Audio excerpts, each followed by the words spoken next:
What's it like when one of your friends on death row is led away to be executed? Well, you spend, years and years and months and hours of every day with a person. You talk every day, hey, what are you doing? And, let's eat something, let's make something to eat. And, he eventually comes by one day and is like, yeah, I gotta go, man. And when he leaves and turns his back and walks down them steps, he ain't coming back. They're gonna kill him.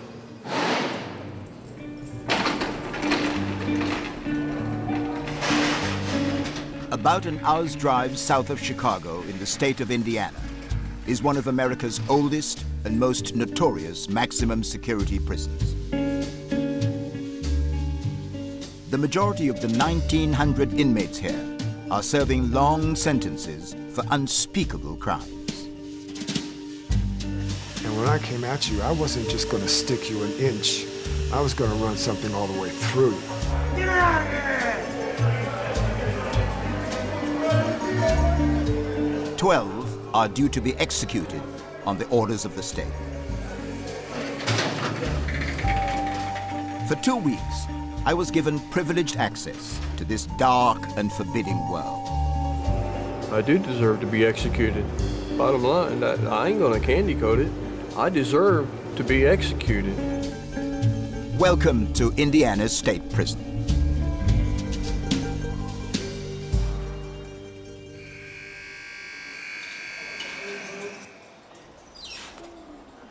Thank you. My introduction to the prison was dramatic. The man who runs it, Superintendent Bill Wilson, agreed to take me to death row. So this is actually the entrance? This is the actual entrance, and it's 2 floors. We only have 12 men on the row right now.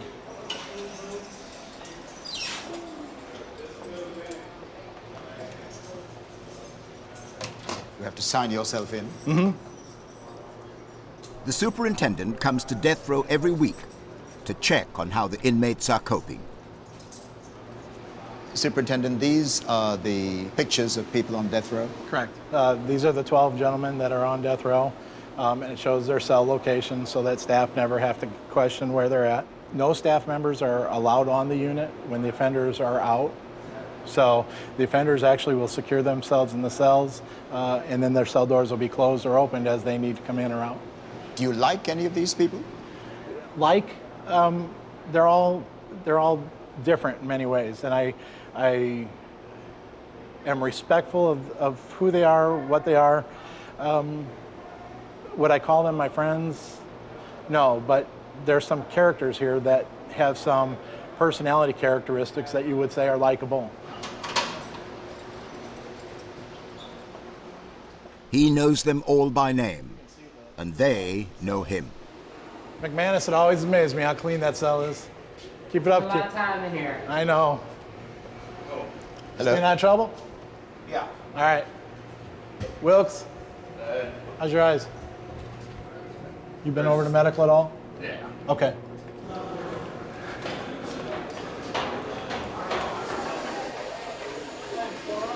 I'm all right. How are you? Just 1 second. How you been? I'm all right. You? I'm doing all right. How you doing? Hi. Is tension high? Not for me. Okay. I'm good. All right. Richie?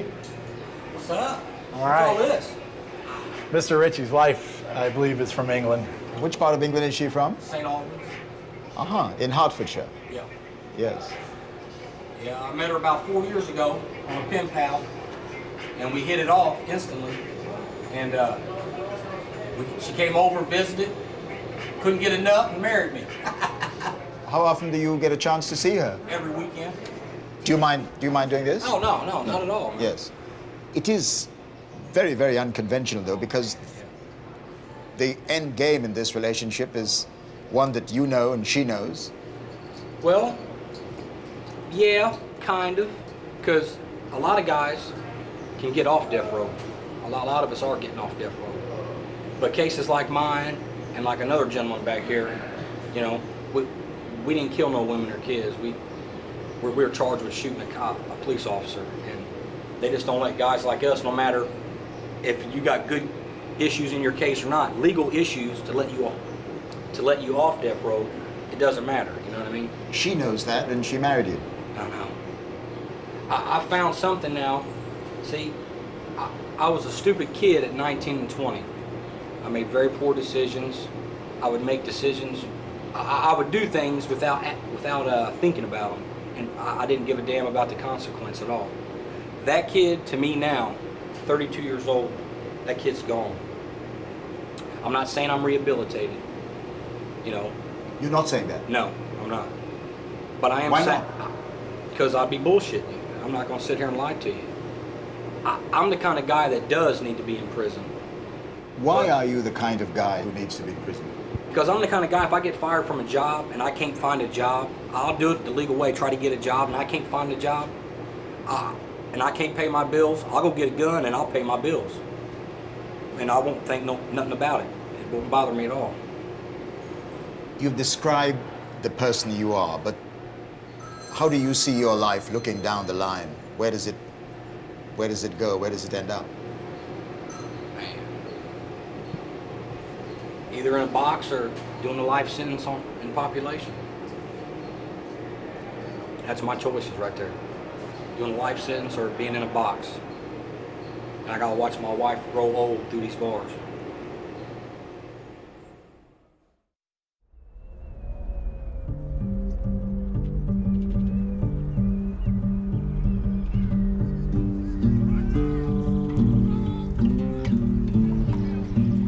Out in the general population, convicts are allowed yard time, 2 hours recreation every day. Save for taking showers and meals, this is their only opportunity to mix and to make allies.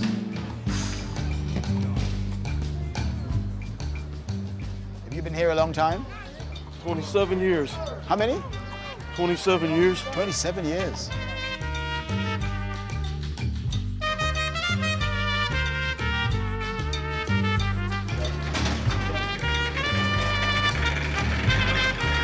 I was heading to the Administrative Segregation Unit with Lieutenant Gillespie. The men here are among the prison's most dangerous. This is Sergeant Fagan. This is his unit. Get out of here! Many of the offenders here are gang members, drug dealers, and sexual predators. Everything they do is monitored and carefully controlled. Could you tell me what this list of names is all about? All right. Every cell house in Indiana State Prison has one of these. The idea behind this is to make sure we know where everyone's at, what they're doing, who they are, why they're here, etc. For example, if someone would accidentally take out 508 and 509 together, and let's say 508 owes 509 money, so 509's mad about it, and they get put in the shower together and the door's locked, and he has a weapon on him, 508 could lose his life. Like that. Just because someone made that mistake. So that's why it's important to really understand this board. Do you feel that you must be constantly vigilant? These guys have nothing but time. Okay, we're going home, so we're thinking about going to dinner with the wife, going to dinner with the mom, whatever. These guys have nothing but time. They're sitting here, and these guys, they're smart. They don't forget. So let's say you made them mad 2 weeks ago. You forgot all about it. They don't. So let's say you're sitting here minding your business, doing something, come up behind you and assault you. Yeah, you got to be awake. You got to be on your toes.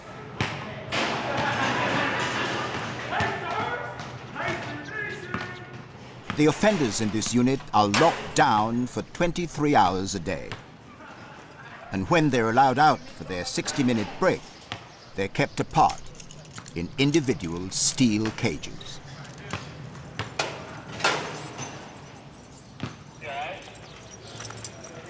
One of the men is 38-year-old Ronald L. Sanford. By any measure, and in any prison community, his is an exceptional story.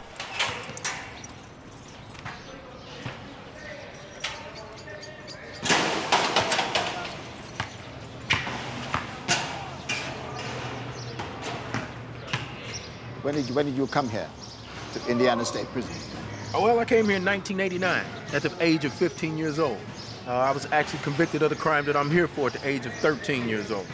And what was the crime? Double homicide.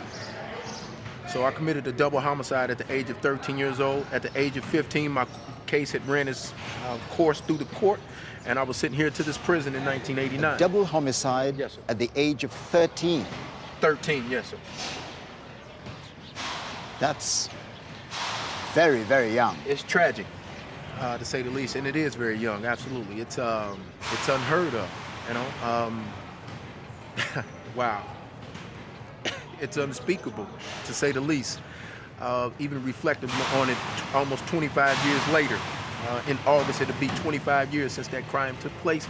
It's still very vivid, it's still very poignant, it still resonates, and it still has the same amount of tragic elements involved in it now as it did then. And it will always be with me for the rest of my life. I always say it's like an albatross around my neck. No matter where I go or what I do for the rest of my life, it'll always be with me.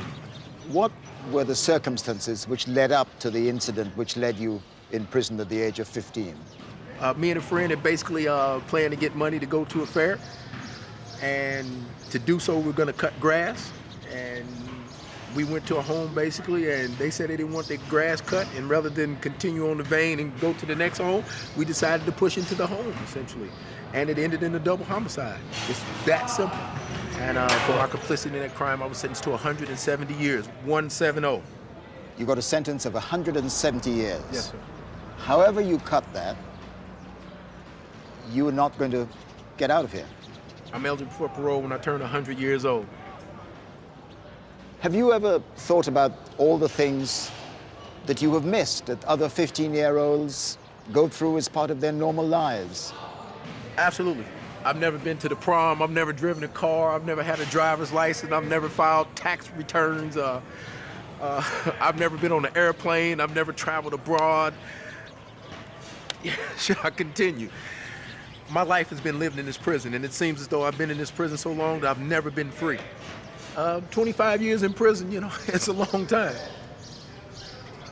Especially when you come in at the age of 15. Yeah, really. Ariel, thank you so much for talking to me. Thank you for taking the time. I appreciate you.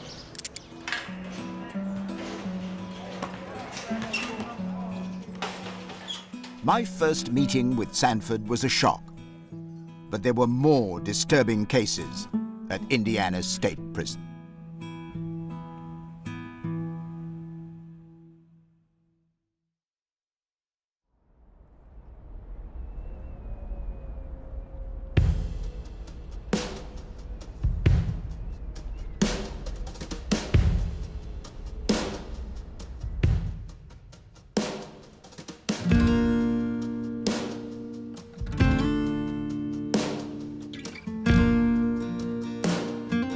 One of the oddities of the American prison system is that an inmate can spend 20 years on death row exhausting the appeals process before he's executed. In all that time, convicts are confined to this cell block and have little contact with the rest of the prison. Paul McManus killed his wife and 2 young daughters. Mr. McManus, the first thing I noticed about your cell that is terribly clean, very different from any of the others. Right. Why is that? I feel if I don't use it in a month, then I probably don't need it. Yeah, but it's more than that, isn't it? It's particularly clean. Well, me personally, I don't read or write, so I have a lot of time on my hands. So I clean because I don't write letters, I don't read books. There's only so much on TV you can watch before they show repeats, so it gives me a lot of time. So I just take pride in cleaning my cell. Was your life before you came to prison very similar? Were you a very tidy person then? Not so much. I worked a lot, so I was always busy, so I like to stay busy. It keeps my mind, so it works both ways, I guess. You know, I keep busy in here, but I've pretty well done all I can do in here. I might have to move to a different cell and do the same thing, but I've been here over a decade, so I'm just now getting it where I like it. Does being on death row take a physical, emotional toll on you? Oh, it's definitely up and down. Definitely. Now, I did weigh 250 pounds almost 2 years ago, and now I weigh 166. Now I have pictures of them if you would like to see them. I got them right here, as a matter of fact. Yes. And you can see the difference. So this is It's all me. this is all you. So you lost a lot of weight. Right. It's you know, it's depression a little bit, you know, and it's also just, I mean, it's like I said, it's a roller coaster. It's up and down.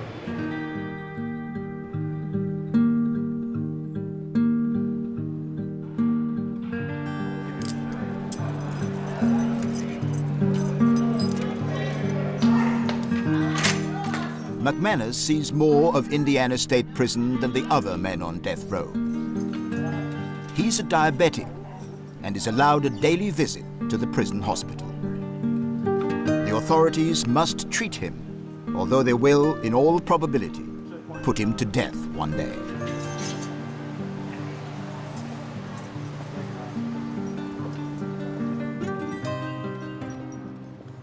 Well, here we are, out of death row and into the sunlight. Is this the only chance you get to mix with the rest of the general prison population? Yes, we don't have a lot of contact with them, so it is nice to be able to come out and see people that you've maybe been locked up with that are not on the road no more.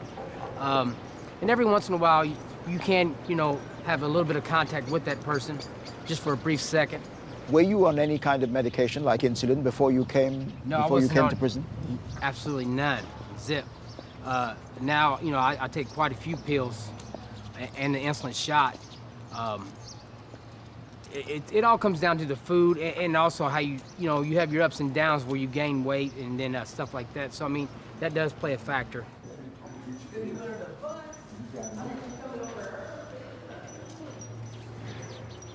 All my friends I brought with me.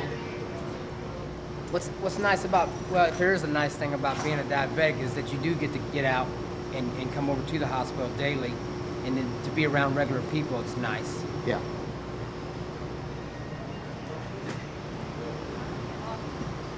Put you back to normal. All right. All right, thank you. See you later.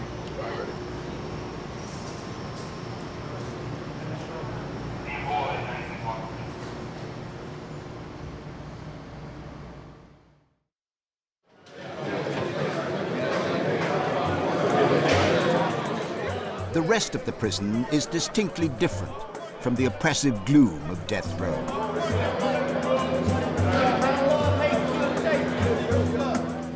Lunchtime in cell block C.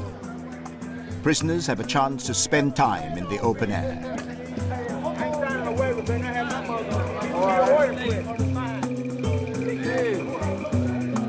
They can also earn privileges. Some have jobs and can request a haircut twice a month.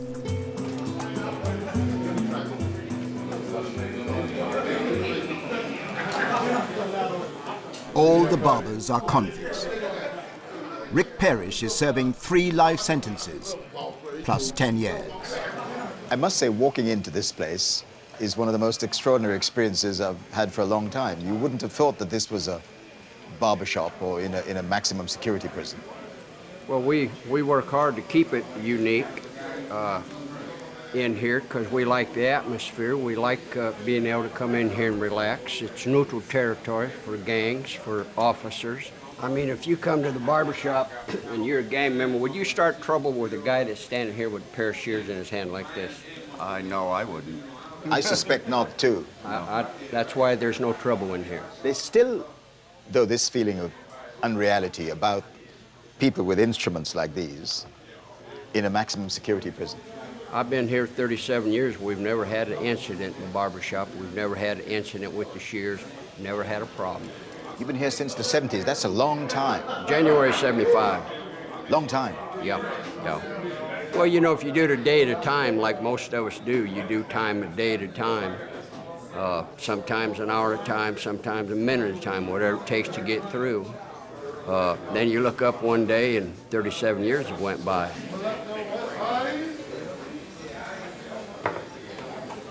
There you go, young man. All you right. have a good day. Thank you. Rick, what are we looking at here? A little history of the penitentiary and the barbershop. The shop was remodeled in August of '76, and that's the first picture taken in this There. shop. Is that you there? Yes, it is. So this is your 76. wall. Yeah, I'm all over the wall because it is my wall. And this. And you're pumping iron here? Yeah, that was probably 20 years ago when I was eating anything that didn't move and pumping iron at the same time. So this is a catalog of your life in pictures. Yeah, because you can see the progress from what I looked like in '76 up here to where I'm at right now. Here, that's the newest picture. What emotions do they invoke? Wishing I was out there doing it right. Wishing I could start all over again at 29, 30 years of age and not make the mistakes I made. But you get past, after 37 years, you better be past all that. You know, have your head screwed on, you know, make the best of what you have. But the pictures are constant reminders. Yeah, what was. You know, that's like, you know, all of us that got here were violent criminals to get here. What was your violent crime, Rick? I'm in here for kidnap robbery. I pulled a robbery, and the car I had wouldn't start, so I commandeered a vehicle, and there was 3 people in it. All the pictures here, you have it on, mounted on cardboard. Yeah, it's on cardboard, so if I ever get out, I can take it with me. That's what it's for. I fold it up and take it with me as a reminder. You don't want to go back.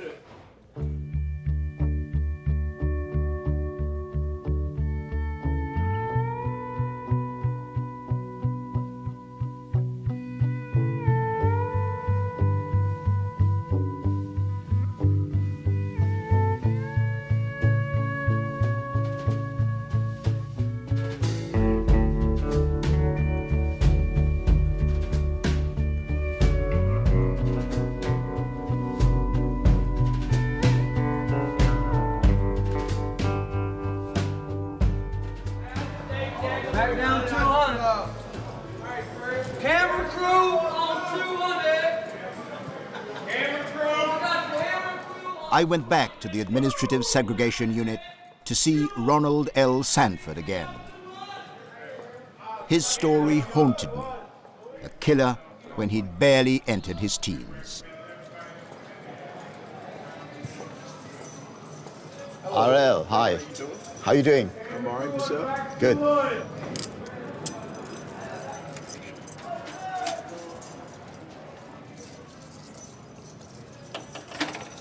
How do you get accustomed to life in this environment? It takes some getting used to. It's tough. There was a young man on the range, a very young man, maybe 19, 20 years old. He's exhibiting psychosis. They took him to see the psychologist because he's having trouble adapting. This is an abnormal environment for a human being, certainly. You know, these are essentially cages. And to think that we stay in them 24 hours, 23 hours a day, come out for an hour a day, it's taxing. May I have a look in your cell about...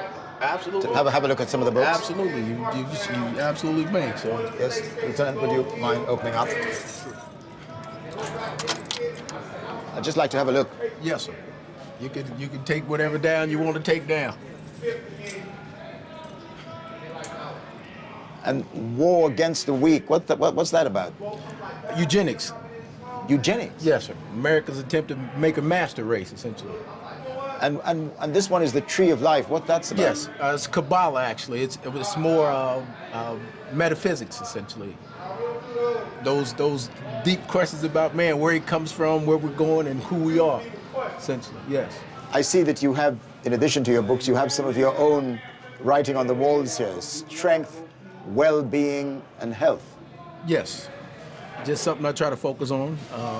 If there's anything I want to stay my mind on, as I always say, it's something progressive. So being strong and having a good disposition and being in good health are certain things I definitely want to focus on.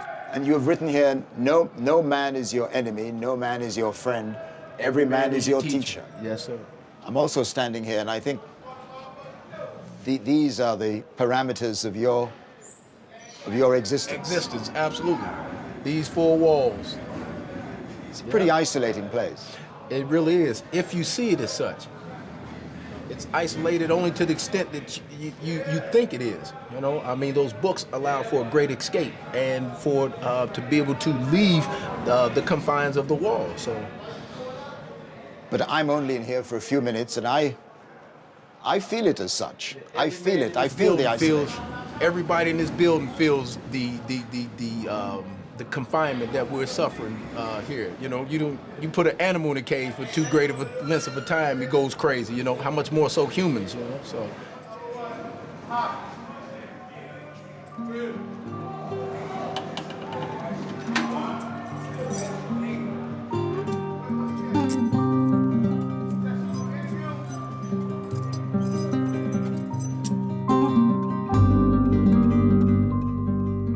This is what Sanford looked like when he came here at the tender age of 15.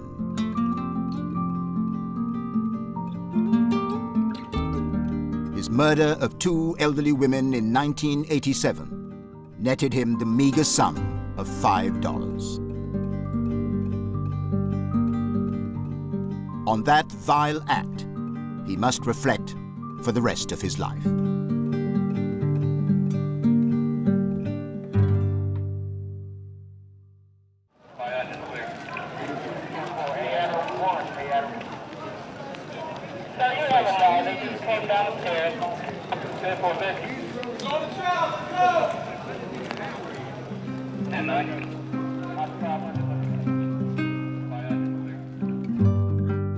Prison life moves to the relentless and monotonous beat of an unchanging routine.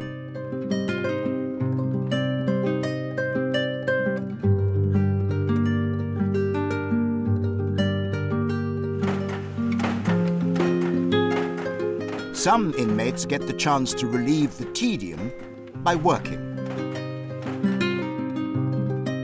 At the end of his shift, Rick Parrish, the barber, returns to what's called an honor cell, to which only the most trusted prisoners are assigned. And they're all two-man cells? Two-man cells. Yeah.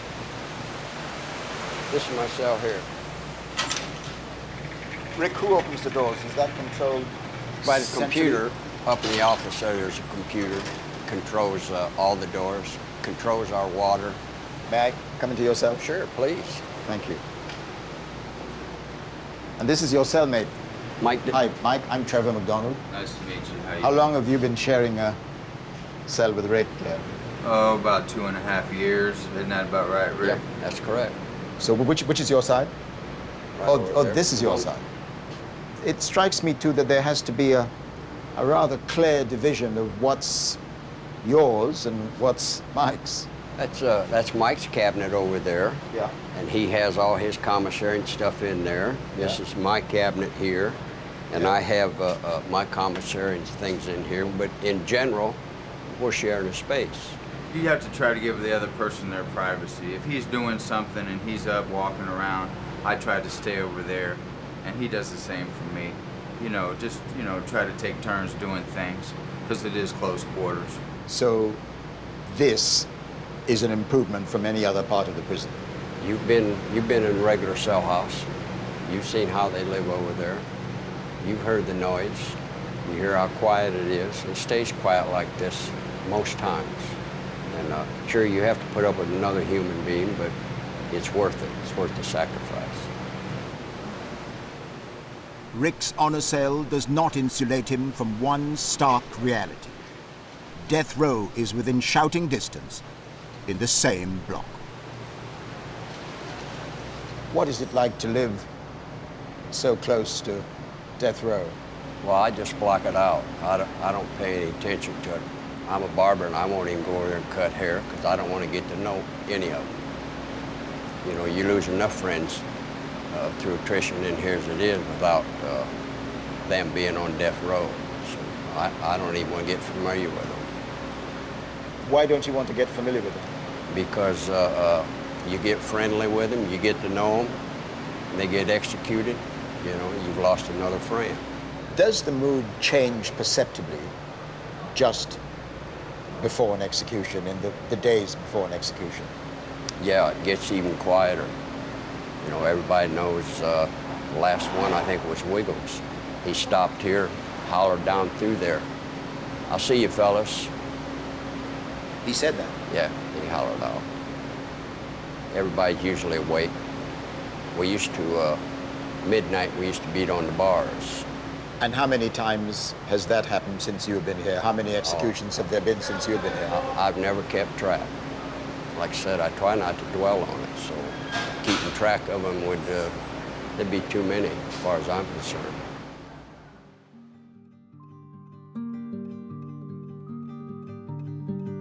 Rick Parrish says he's never kept track of the number of executions. Someone on death row obviously has.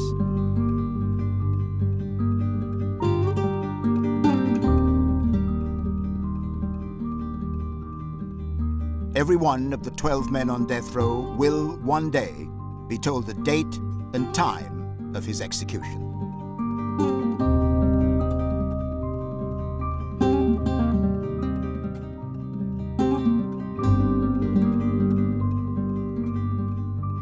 That common fate inspires unusual friendships.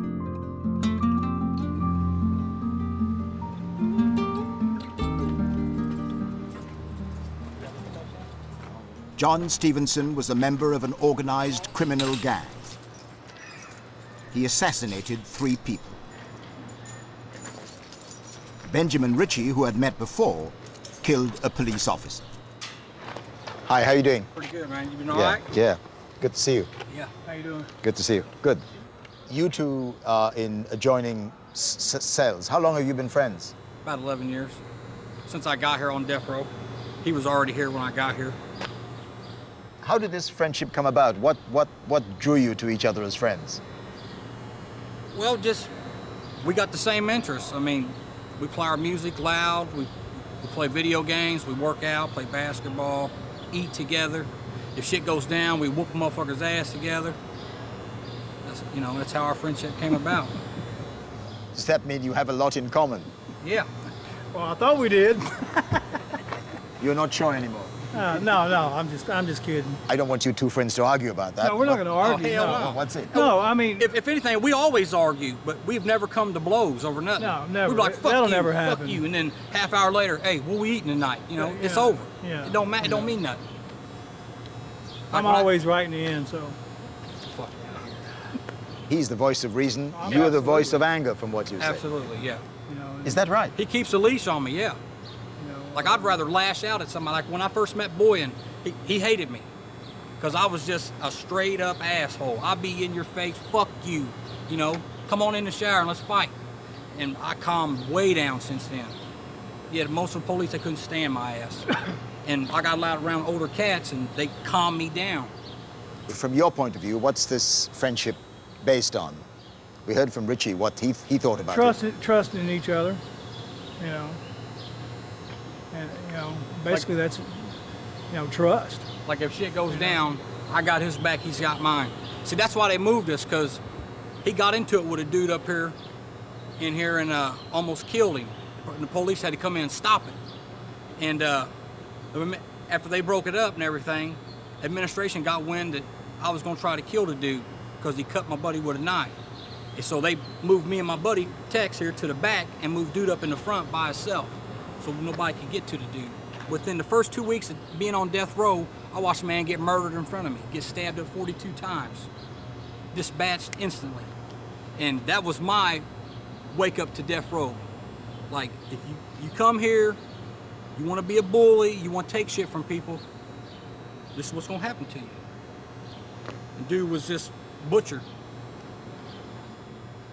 Although you witnessed something so horrendous, you still sound pretty angry. But see, here's the thing. If you show any sign of weakness in here, the sharks will circle. I won't be a victim. I'll be one of the sharks. I think the sharks are going to circle regardless.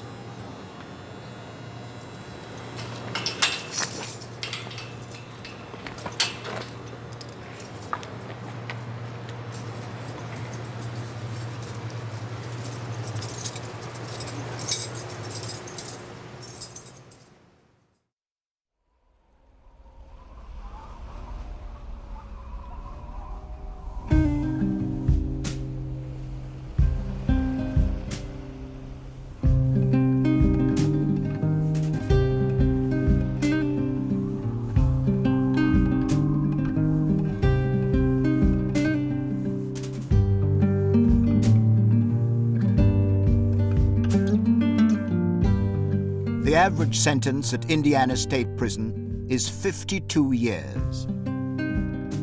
In Britain, that might seem like 2 life sentences, but it's infinitely preferable to having an execution order hanging over your head.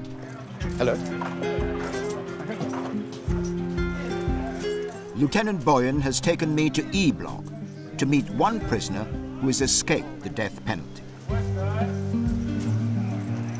What's up, Harrison? How you doing? Trevor, this is Offender Harrison. I've known Offender Harrison Hello. for probably around 6 years. I knew him here, and also he was on death row before. How was it that you managed to move from death row, which is not a particularly pleasant environment, to this, which is comparatively much more pleasant? The court ordered me a new trial, and they gave me years instead of the death penalty. So, how did you get that new trial? The judge that was in my trial was biased, so they ordered a new trial. And instead of taking the whole thing, I just went ahead and took the deal, which was 150 years. 150 years? It's a long time, isn't it? That's a very, very long time indeed. In other words, I'll die in here. No way I can make out. No way. I'm 62 now. My out date is 66. So there's just no way in the world I can make it out. There are people who might think that there's not a lot of difference between being on death row and having been given 150 years at the age of 62. It was like you said, there's still hope there. There's no hope on death row. Once they put you to death, that's it. There's no more wondering what's going to happen. There's no more trying to work your way out of it. There's no more, there's nothing. Still, in a way, a kind of death sentence. It is a death sentence. But you got a lot more freedom out here. And you might as well take the freedom and live your life out here, and having a job and being able to work and go to the chow hall and go to the chapel and do that than to sit up there and just wait to die. How long were you on death row? 18 and a half years. What was it like to spend so long knowing that you faced execution? It was very, very hard. Very hard. It's hard to do it up on X Road. Sitting there waiting for your last meal, your last day, not knowing when it's going to come. Why were you on death row? They said I killed 3 people. But I was up there for. You would probably have been executed. Executed, yes. Had a date been set for that? Yes, I had about 2 months. That was a pretty close run thing. Yes. What was that moment like for you when you heard that you had avoided execution? It was a great moment. It was a great moment. Even though I still got a lot of time to do, like you said, where there's life, there's hope.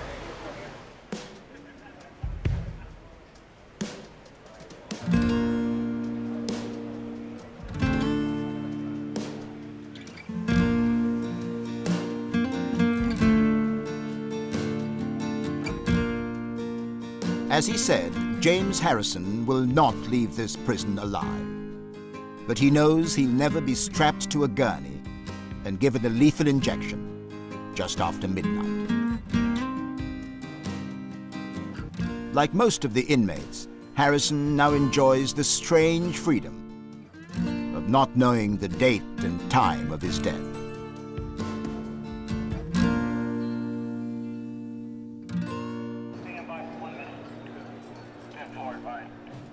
Before leaving the prison at the end of my first week, I asked to see Benjamin Ritchie again. But this time, face to face. In the year 2000, he shot and killed a policeman. At the time, Ritchie was on parole for burglary.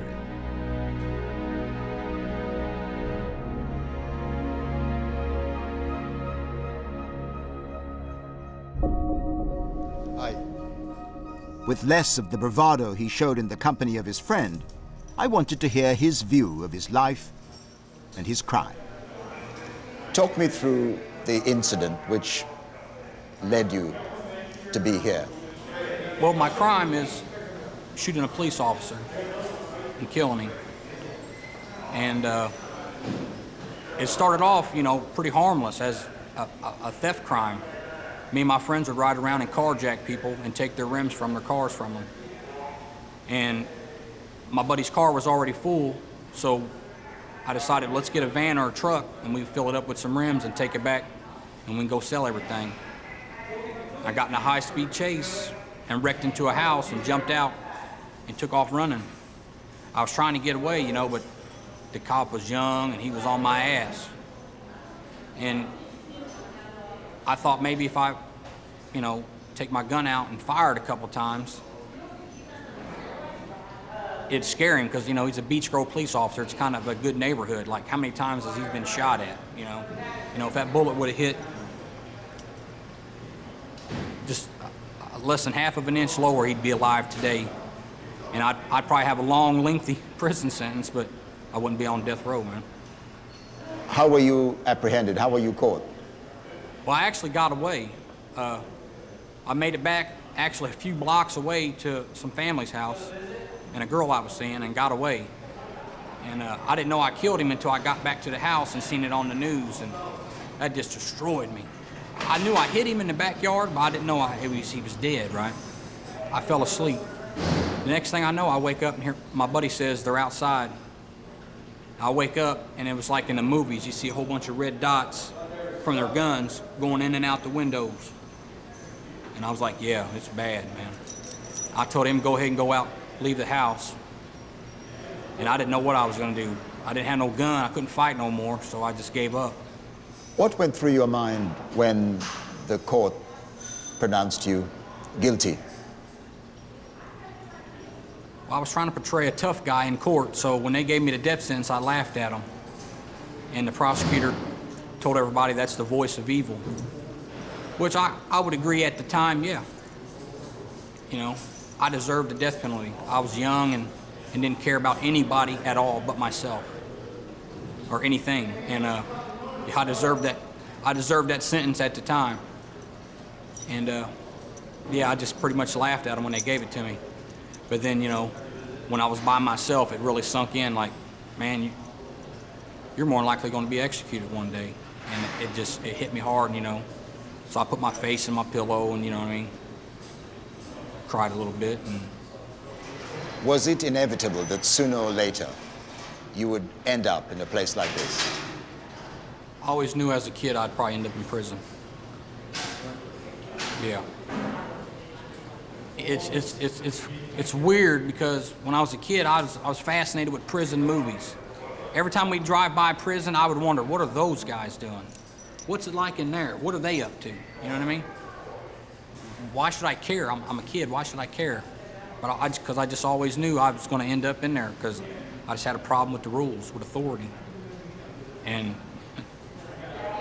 as you can see, I'm here because of that. Because you killed the police officer, you face execution. If it does come to that, would you face that moment with deep regret, with remorse, or with defiance?